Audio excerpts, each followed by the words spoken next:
quitting my position at mall security, I'd been looking for some sort of job involving a similar responsibility.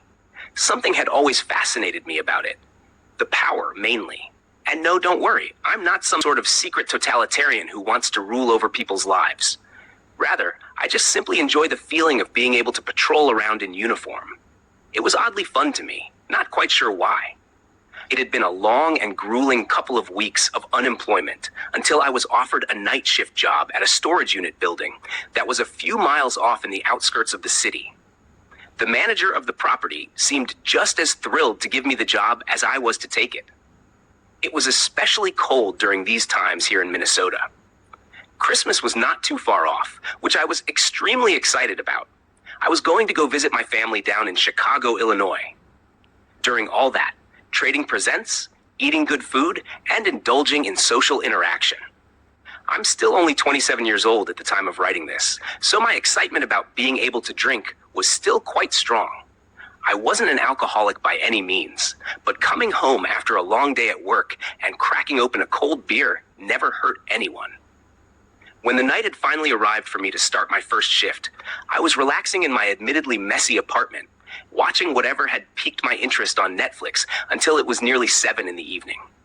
I lived alone, so I never really worried about bothering others with my lazy appearance whenever I had nothing to do for the day.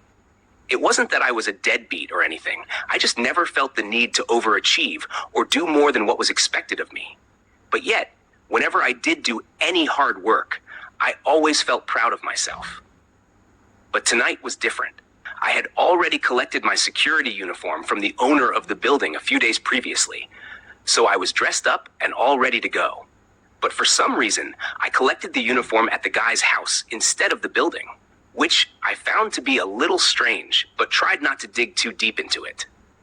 This night would be my first night seeing the actual building itself. I already had the address of the place written down. I hopped in the car and began my drive over to the storage unit building. I had lived in the city pretty much all my life, so I was always used to the hectic and often chaotic nature of the roads. Even at nighttime, the streets were quite crowded, way more so than they should have been. My shift actually started at 9, but the traffic on my way had held me back for nearly an hour, and my euphoria of excitement was beginning to dwindle into bitter frustration at all the people who had either cut me off or drove so slow to the point where getting out and running seemed like a more valid option. I did my best to keep my head up, though. There was no need to delve into such mindless anger over something that wasn't even that bad in the grand scheme of things. The destination was worth the trip. After what seemed like an eternity, I had finally arrived at the area of the storage unit building. It was even more isolated than what I had originally thought.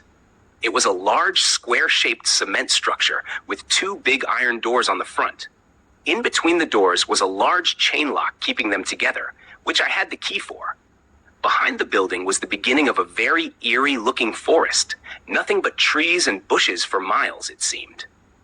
I was definitely alone out here, so the chances of having to deal with burglary seemed quite low. I smiled, thinking about how this job was going to be even easier than I thought. It even paid well above minimum wage. I don't see how I could have landed a sweeter deal than what was in front of me. I parked my car off to the side, where the iron door to the left ended, and it was just pure cement. I reached into the back seat of the car and grabbed my nightstick, flashlight, and keys to the building before hesitantly stepping outside of the car. Marching my way to the colossal doors, I kept my eyes low towards the concrete ground. The night was strangely quiet now. Although that would have put most people on edge, I found it rather relaxing. For once, the sounds of cars, buses, and trains were gone. Once I had found the right key to the lock, I lifted my head to begin unlocking it. However, when I looked up, I saw something that not only made me shiver in place, but caused me to jump back so suddenly that I had dropped the key itself. "What the hell?" I blurted, stepping back a few feet to process the sight. On the doors where the large lock was were scratches.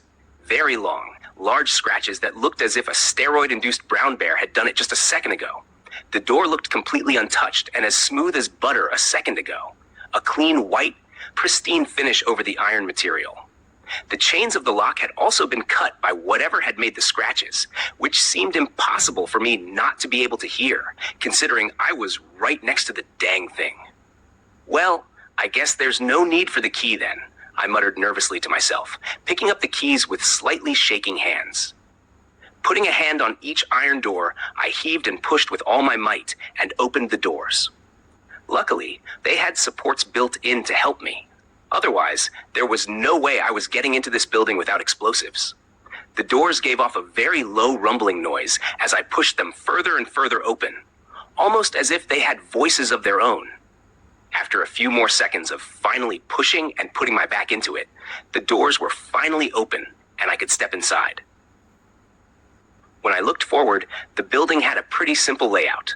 There was a long and 10-foot wide hallway down the middle, and multiple small garage door storage units on each side. At the very end sat a medium-sized wooden desk with a black leather chair behind it, accompanied by a small glass window that looked onto the desk, where supposedly I was going to be stationed for the night. Towards the top of the ceiling ran a long metal balcony that circled the entire rectangular perimeter of the interior.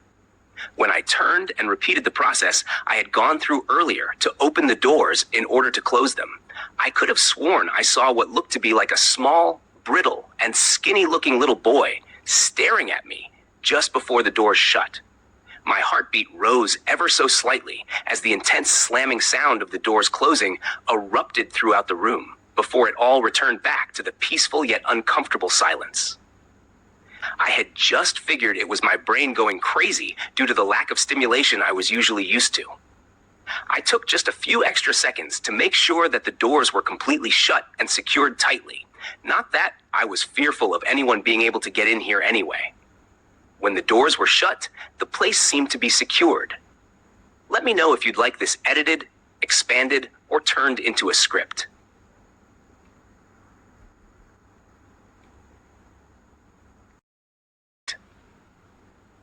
I walked myself down the hallway over to the security desk.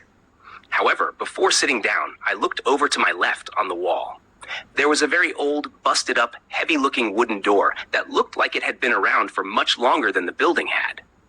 There were drawings in what appeared to be chalk. They were all just a bunch of creepy-looking symbols, one of them being a pentagram, but that was about the only one I had recognized. I figured some teenagers had come by long before I was here and just vandalized it with their own twisted sense of humor. Not too much of a big deal. Only I was conflicted as to how they got past the doors in the first place. I remembered the purpose of the door with the symbols on it, though. The owner of the building told me that there was a basement to this place for when the storage units either became too full or tools were kept for when maintenance was needed. Therefore, I stopped questioning it and finally sat down at the desk, rummaging through a couple of the drawers in order to find the things that I had needed. A couple of minutes of ravaging through the desk led me to getting a hold of the employee handbook for security. How hard could it be to watch over a place like this? What truly caught my attention was a piece of paper underneath the handbook that read, "The Rules," in the same chalk that had been used to draw on the door to the basement. The handwriting of the note was sloppy, as if it had been written by a young child. "The rules. Please follow these to the T. It can and will save your life," it read at the top. Rule number 1. If you hear footsteps rapidly approaching up the basement stairs, stay in your chair and don't go near the door or make a sound. Sit quietly and wait for 30 seconds. Rule number 2. If a tall, young, scraggly-haired girl with long, dirty fingernails appears to you asking where her brother is, tell her, "I haven't seen him lately," in those exact words. Rule number 3. If you hear scratching coming from inside the garage G closest to the big iron doors on the right, walk up to it and tap your nightstick lightly 3 times against the door. Do not talk or make any other sounds. It doesn't like that. Rule number 4. When midnight arrives, there will come noises of a small female child crying from outside in the woods behind the building.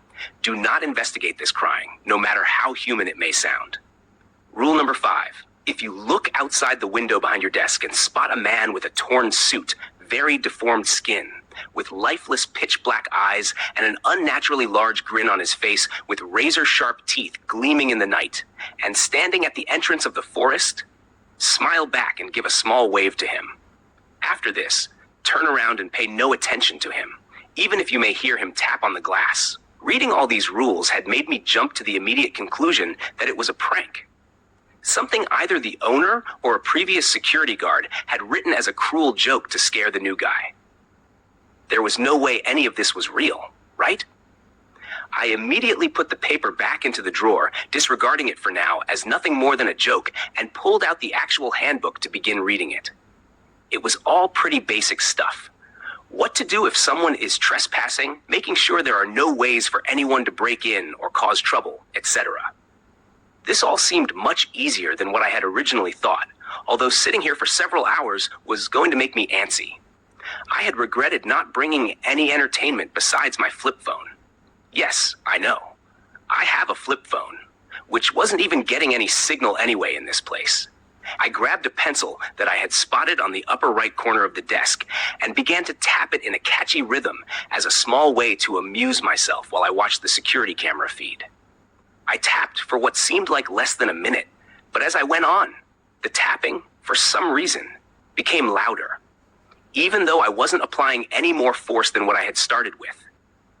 The tapping amplified far beyond what I was doing before. I came to the horrifying conclusion that the sound was of rapid, unnaturally fast footsteps trampling up the basement staircases. They were quick, aggressive, and almost hostile sounding. Whatever was running up the stairs was not only agile, but massive, and most likely strong. Stronger than me for sure. Not that I was itching to find out. My heart stopped as I felt my blood freeze. I involuntarily curled my toes up in my shoes as I leaned over and quietly opened the drawer to get the paper with the rules on it. Rule number 1. If you hear footsteps rapidly approaching up the basement stairs, stay in your chair and don't go near the door or make a sound. Sit quietly and wait for 30 seconds. There were a few more loud and repetitive steps before the sound suddenly ceased, until I could hear heavy breathing. Not one of fatigue, but more out of anger and lust for something. Probably for me. I couldn't tell if it was feminine or male, just that it sounded hungry, like it hadn't eaten anything in weeks. I sat as still as I possibly could in the chair. My breathing was irregular, and my hands began to shake in terror. But I did what the paper had told me and stayed silent. But I wanted nothing more than to open my mouth as wide as possible and just scream. I know doing that at this point was an instant way to earn myself a horrible death. I had imagined many ideas for what sort of horrible entity or creature could have been on the other side of the door. It wanted to hurt me. I just knew it. I knew staying silent was a part of getting out of the situation alive, but I knew that thing was still aware of my presence nonetheless.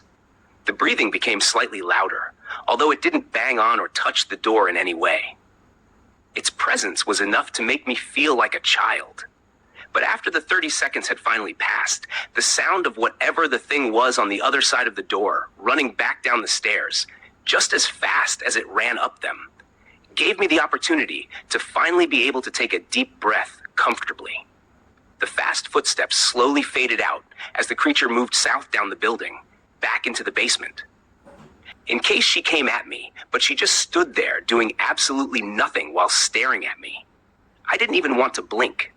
I did everything I could to keep my eyes open and make sure that my attention hadn't been taken off of her, not even for a second. My eyes burned, and a stinging sensation crept up on me as I strained to keep them open. Eventually, I had no choice but to let myself blink, which then gave the woman enough time to vanish. I turned frantically and looked all around to make sure she wasn't in the building. I know for a fact that it probably wasn't going to be my last time ever seeing her. I immediately exhaled once I saw the space was empty and the coast appeared to be clear, but still kept my grip on my nightstick while using my other hand to pull out the piece of paper with the rules on it to see how gravely I had messed up. Rule number 2.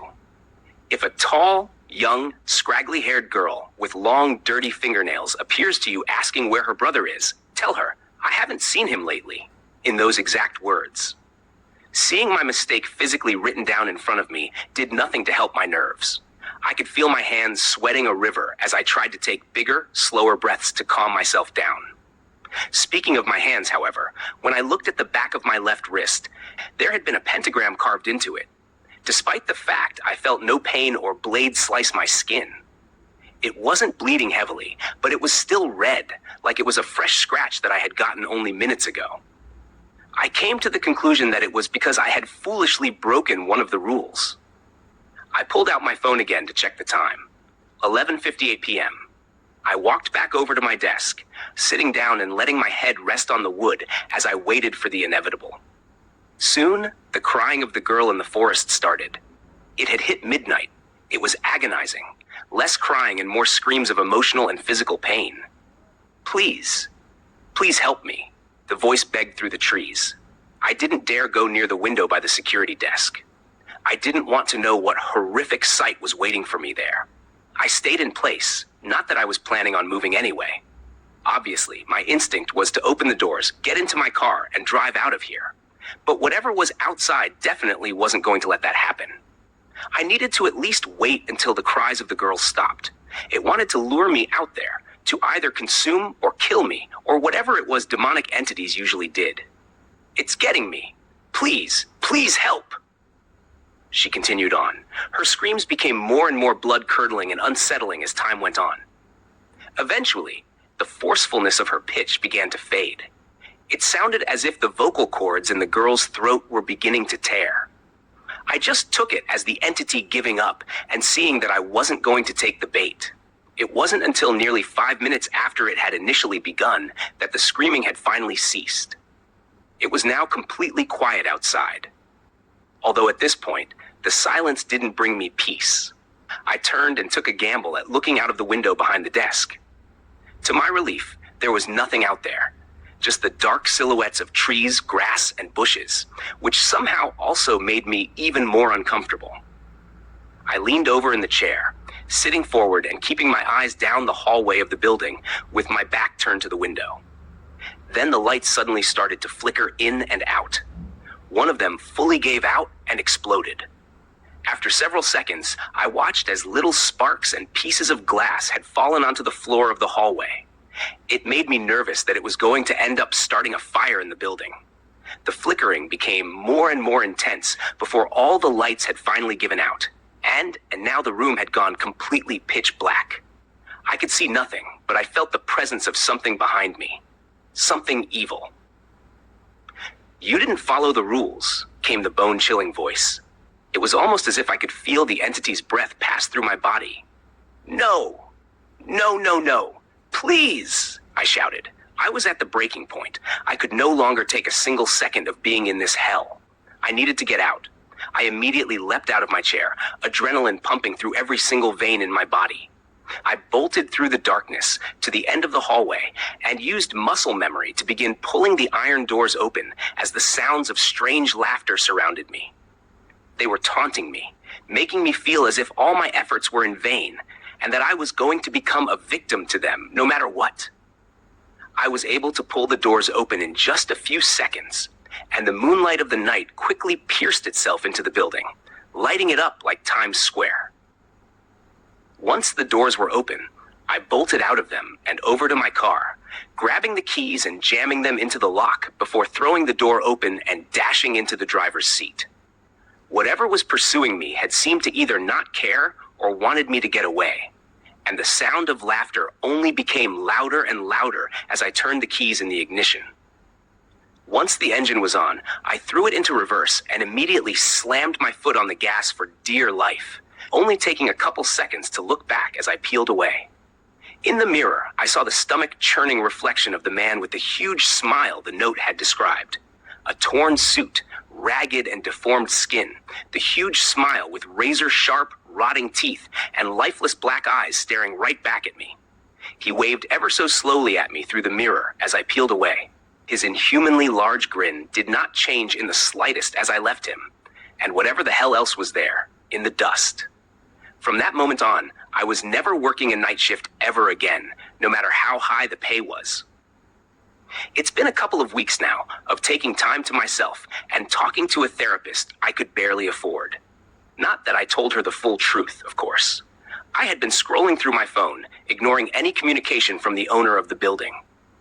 In fact, I even blocked his number and anything to do with him. When I called the police and gave them as much info as I could about the place and the owner, they came up with nothing sufficient enough to press forward with an investigation. I knew I had to take matters into my own hands and do my own research. I wanted the owner of the building to pay for what he had put me through. Some might say that sounds a little psychotic, but you can't sit here and tell me that you wouldn't be upset if someone lured you into something like that. So I simply went about scrolling and surfing the web one day in my quest to find more info, and had come across an online news article which had immediately caught my attention with just the headline. Security guard at Will's storage house missing after only two days on duty, police say. As bad as I felt for the guy, it was just the event needed to kickstart an investigation. A necessary evil, if you will. 2 days, I thought. He lasted longer than I did. I'll give him props for that. But when I dug further into the article, the writer made a point of saying he vanished without a trace. The only clue being that his car was still parked outside the building. No one would believe me, but I knew all those creatures, entities, monsters, whatever they were, had gotten him. I broke the rules, but I got lucky and survived. I couldn't say the same for him. To everyone reading this, whatever you do, if something sounds too good to be true, it usually is. Trust your gut, or you'll end up like the poor soul in the news.